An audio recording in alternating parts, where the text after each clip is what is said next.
पशूनां पतिं पापनाशं परेशं गजेन्द्रस्य कृत्तिं वसानं वरेण्यं जडाजूढमध्ये स्फुरद्गाङ्गवारिं महादेवमेकं स्मरामि स्मरारिम् महेशं सुरेशं सुरारार्तिनाशं विभुं विश्वनाथं विभूत्यङ्गभूषं विरूपाक्षमिन्द्वर्कवह्नितृनेत्रं सदानन्दमीडे प्रभुं पञ्चवक्त्रम् गिरीशं गणेशं गले नीलवर्णं गवेन्द्राधिरूढं गुणातीतरूपं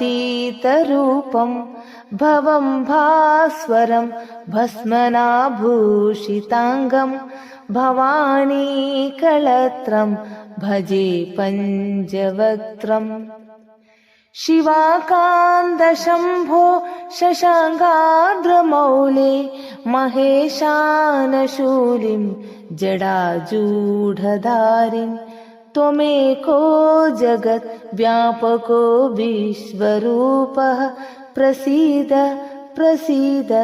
प्रभो पूर्णरूप परात्मानमेकं जगद्बीजमाद्यं निरीहं निराकारमोङ्कारवेद्यं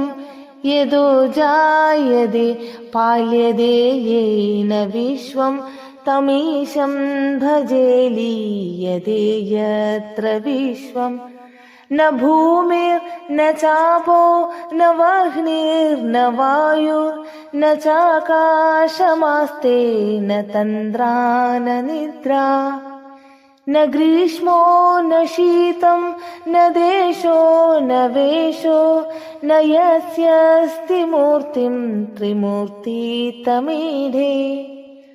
अजं शाश्वतं कारणं कारणानां शिवं केवलं भासकं भासकानां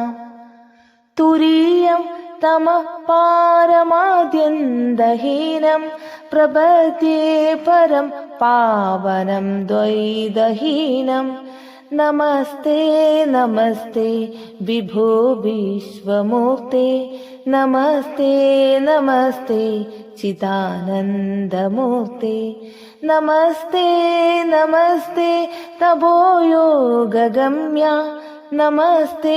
नमस्ते श्रुतिज्ञानगम्या प्रभो शूलपाणे विभो विश्वनाथ महादेव शम्भो महेश त्रिनेत्र शिवाकान्त शान्त स्मरारे पुरारे त्वदन्यो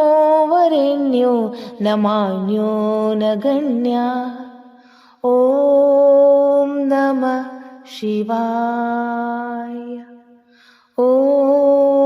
नमः शिवाय ॐ नमः शिवाय।